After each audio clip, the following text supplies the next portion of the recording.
Moving on, it has been a great week for China's film market. China's Spring Festival film season has set a new record. The film box office. Theaters in big cities across the United States are also capitalizing on the Spring Festival, including this prominent movie theater. In just 8 days, the Chinese New Year box office had soared past 10 billion yuan, or $1.4 billion US dollars, a record-breaking number that's propelled the Chinese mainland to overtake North America as the world's top-grossing movie market so far this year. But this achievement was far from expected. Just a month ago, China's film industry wrapped up a lackluster 2024, with box office revenues falling short of expectations. So what's driving this remarkable resurgence, and what does it mean for filmmakers in China and beyond? To break it all down, my colleague Liu Yushan joins this episode of Deep Dive. It's Saturday, February 8th.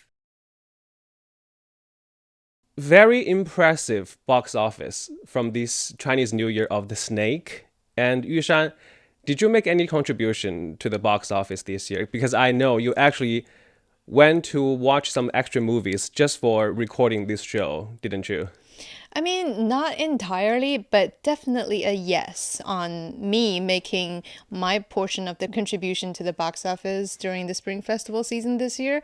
The first one that I totally willingly want to watch is the Ne Zha sequel. Right. Of course, I was already a big fan back in 2019 when that first Ne Zha movie, animation movie, was out. And I remember it triggered 5 million box office revenue that year that topped the chart.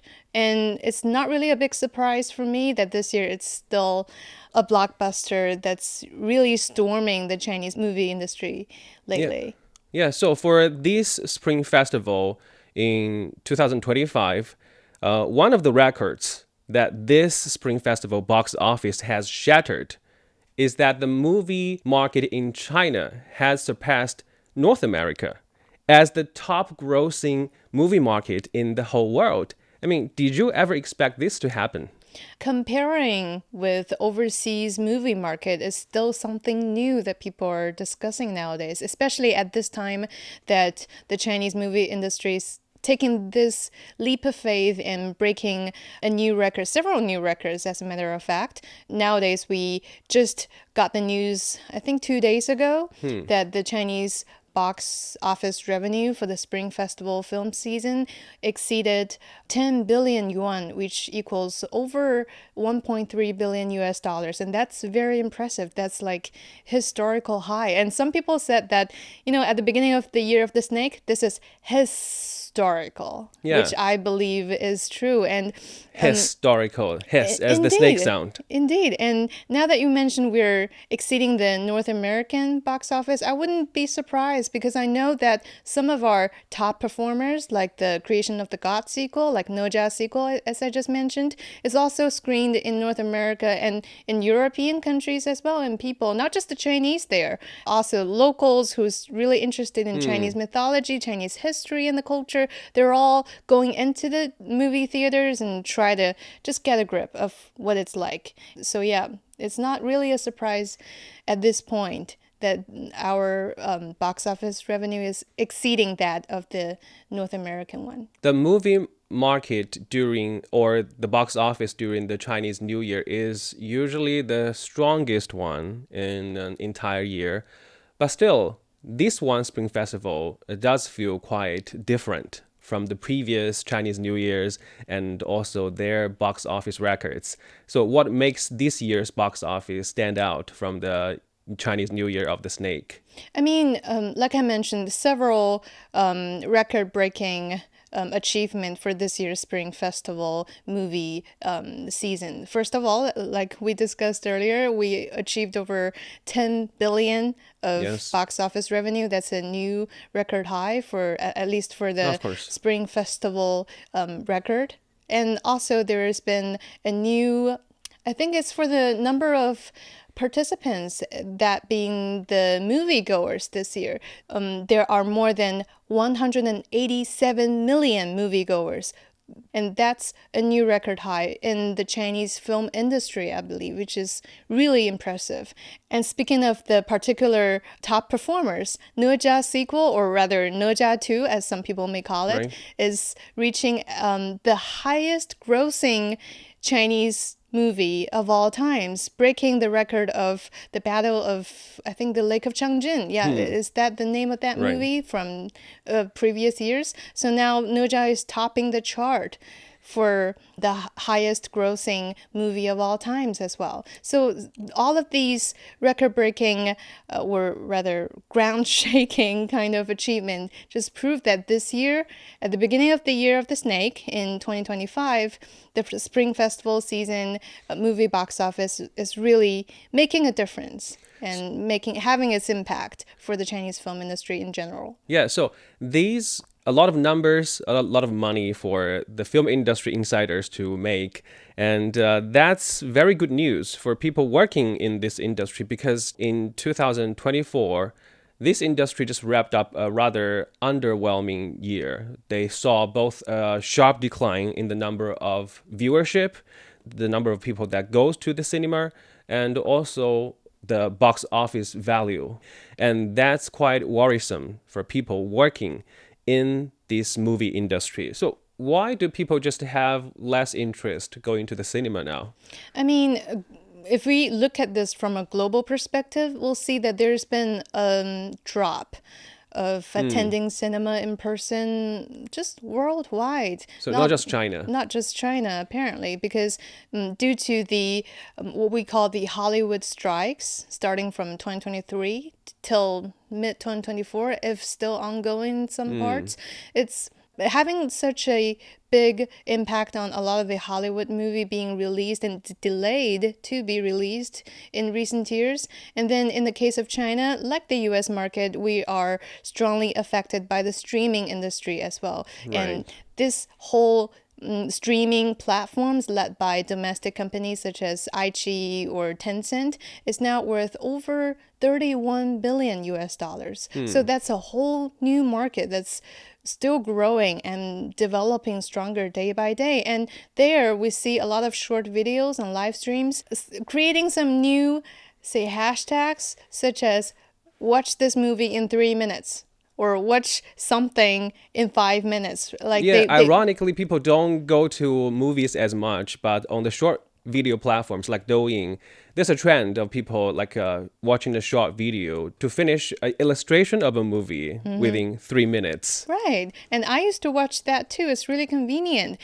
Comparing with sitting inside the cinema and being there for 2 to 3 hours just to watch something that can be wrapped up in 3 minutes. Of course, people will pursue, well, rather people tend to pursue the less time-consuming way. And that would explain why a lot of people, they don't go to movie theaters anymore. And in the meantime, there's this new industry called the mini drama. And I haven't Right. been watching so much about that, but I do understand it's a almost TV series like production where a story is chopped into smaller episodes of maybe a few minutes and piled up by 15 to 20 episodes per season.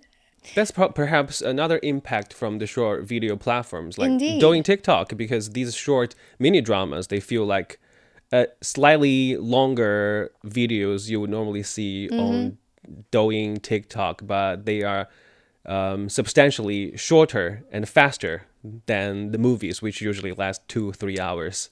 Indeed, and they have this very, I'll say even grassroots kind of themes that people from even older generations, they'll be falling for it. They'll be looking forward to. Eye-catching titles. Yeah, exactly. I want to find out what happens next. So, and it doesn't really take much of my time to finish the storyline. And that's something that I think in 2024 alone, according to industry insights, generated almost 7 billion US dollars. So still, there are so many more streaming and video platforms that's doing all these to, just take people's attention to something more quick and convenient. And in the meantime, I would also say that nowadays, at least here in China, there's a lot of people, especially young people, that's attending performances or live performances more often, like concerts. There's been numerous concerts held last year, and also for my personal interest, I'm particularly interested in performing arts such as dance drama.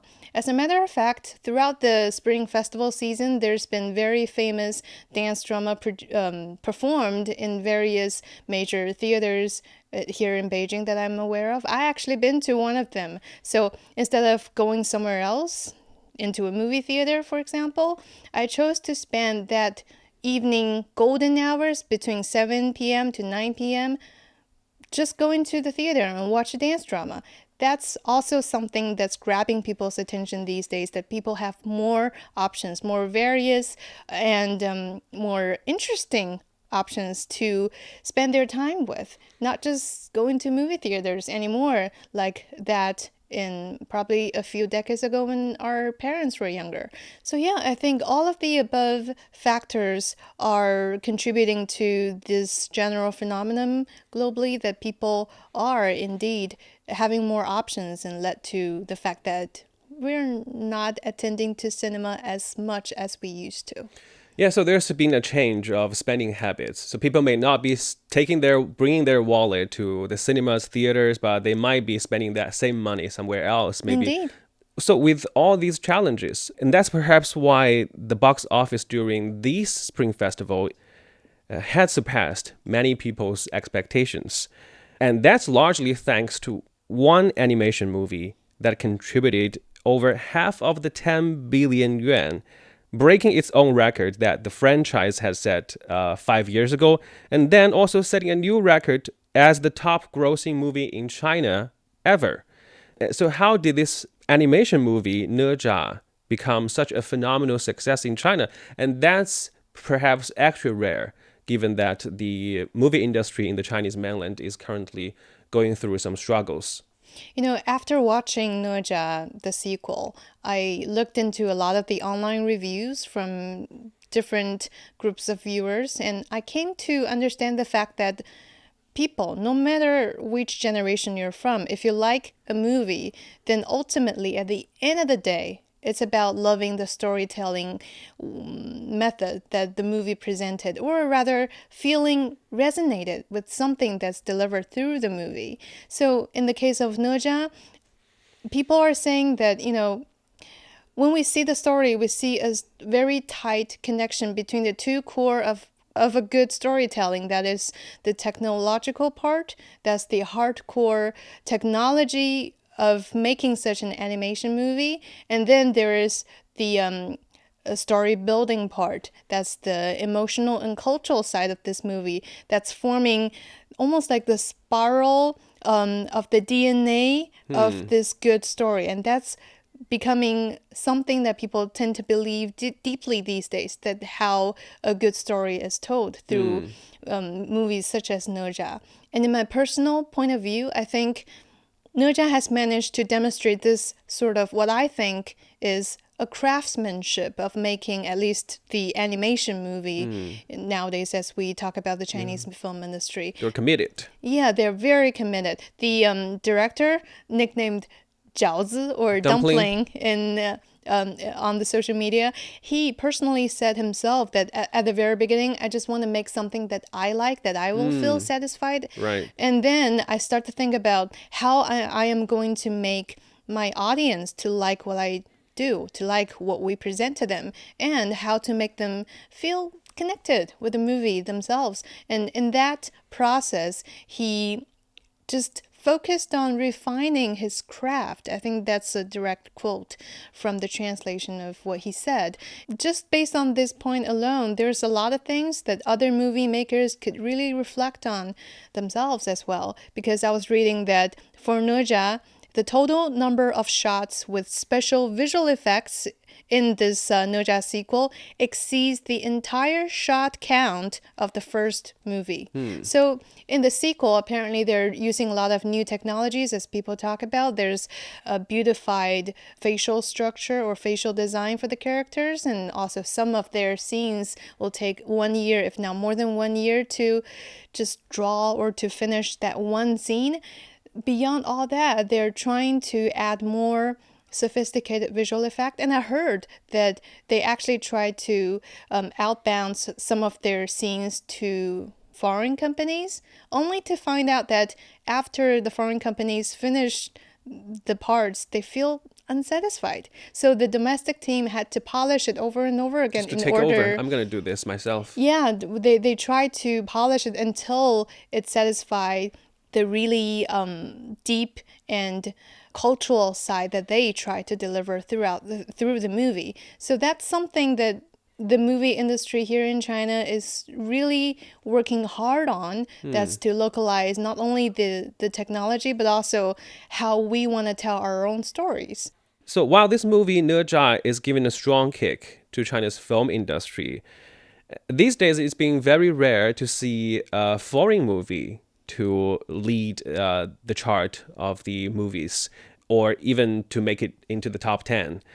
And that's very different from just 10 or 20 years ago, because I remember as a kid, I used to be very excited to go into the cinema to watch the Transformer with my parents. Oh, yeah. That's one of the biggest imported franchise from Hollywood. And these days, it's very different. So what are the reasons for the foreign movies that are no longer appealing in the Chinese market? I mean, it's hard to conclude just simply by foreign movies not appealing anymore in the Chinese market. But rather, when we look at around 2 decades ago, that's a time that the foreign blockbusters really primed in the Chinese market. And that's also a time when the Chinese economy was under strong reforms as well, that generated new generations of international collaboration and also private investment in private movie studios. And that's also when a lot of the, like you mentioned, the very famous, well-known sequels entered China, like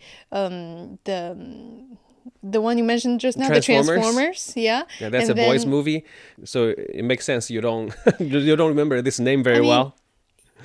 It's another topic of another day to define what's a boys' movie. But again, Titanic. That's something my parents always talk about, because back then, for their generation, when they were younger, the Titanic was something they've never seen before, and they feel like that's something really kind of changing their perspective of how to look at the world. And then when I was younger, instead of watching the Transformers, I prefer the Avengers. And it's really interesting that around, I think it's early 21st century, around 2000 to 2010, if not a bit following that time, all of my classmates and friends, it's like we have this agreement that whenever there's a new Marvel movie, especially the Avengers series came out, we just need to be there and watch and talk about it, because it was such a phenomenon back then that teenagers found cool. And it had played its role for us back at that time to just get this impression and get to talk about it. And then around, I think over a decade ago, we see a massive rise of domestically produced movies. And there's been an elevation of movie qualities, that's for sure. And then several of our own sequels, like the Wolf Warrior sequel and also the Wandering Earth sequel. And then there is the more recent ones, like the Creation of the God trilogy. And now there's the Ne Zha sequel as well. So all of these movies start to rise and grab people's attention, to have our audience to realize that, okay, Chinese people can make domestic blockbusters of our own. And it's really cool that we're doing it. So we see that in the past decade, there's been a shift of audience preferences as well, that we start to appreciate something that's more culturally connected, or something that's replacing the heroic figure from Hollywood phase superstar to a Chinese star, or to a Chinese narration, let's say. So that's been something that's going on in the past decade, and we see tremendously increasing attention globally paid on to how we're telling the Chinese cultural stories, how we're adapting the mythologies into something that people can relate to. I personally love Ne Zha for that as well. Going back to your previous question, because in the Ne Zha movie, that one is not designed or rather made for children alone. It's Right. made for adult audiences as well, and people from different generations, at the 20s, at the 30s, they can see different aspects of their life and see themselves screened through the movie in animated and more abstract, if not poetic way. I would say that's why people are no longer attracted merely by the foreign movies nowadays. And again, back to the point, we have a lot of well-made domestic movies that's holding the ground these days. So these years, we have seen the rise to prominence of a handful of domestic creations. The names that I can recall: The Battle at the Lake of Changjing, The Wandering Earth 1, and perhaps even better, Wandering Earth 2. And then there was the first Ne Zha, and then the second Ne Zha movie in the Year of the Snake. To be honest, I haven't watched them all, but I sure have heard the reputation from these movies. So now, just very briefly, now as the new record is being set by the second movie from the franchise Ne Zha, what could be the next one that pushed this record to a higher level, and perhaps maybe taking Chinese movies to overseas audience? From my very humble personal perspective, I do hope that this movie be the creation of the God third one. Because So not the second one. I mean, the second one has proved its value as a joint between the first one Okay. and the third one. That's how I see it. Transitioning to the next one. Yeah, to me, it's more like a transitioning phase that lead the story towards its climax. Yeah, a grand finale. Indeed, but there's still a lot to improve in that process. For example, I just read about this morning that in order to film one of the characters, the shape and his more of a like a cinematic figure, the whole creation of the God team had to fly to, I think, Hollywood in Los Angeles in early 2024 in order to do that, because instead of using motion capture, they use something new called volume capture, I think, and that's a new technology, relatively new technology, that throughout the whole world there's only one set of equipment that can do that, and that's located in Hollywood. So what I'm trying to say is, technological wise, there's still a lot that we can work on in order to better our domestic movies and how it could achieve a better presentation, and how it can really dig deep into the audience's perspective. And I do hope that the creation of the God team can get through this transitioning time, Right. and rebuild the movie into such a phenomenal mythology presentation for at least from the Chinese side. Yeah, Very high expectations from a loyal fan of the Indeed. creation of the gods. you're right. Thank you so much for your time, Yushan. Thank you for having me. As of Friday evening, the Chinese New Year box office has climbed another 20%, reaching 12 billion yuan or $1.7 billion. The standout hit of the season has shattered records, and leading the charts is animated feature Ne Zha 2, which has raked in over 7 billion yuan, with ticket sales still surging. It's now surpassed Star Wars: The Force Awakens to become the highest grossing film in the single market worldwide. And that brings us to the end of this episode of Deep Dive. If you enjoyed what you just heard, don't forget to follow us on your podcast platforms. Just search for Deep Dive. You can also leave a comment to let us know what you want to learn about China and beyond. This episode is brought to you by me, Liu Yushan, and my colleagues Zhang Zhang and Qi Zhi. Special thanks to CGTN Radio reporter Liu Yushan. I'll see you in the next one.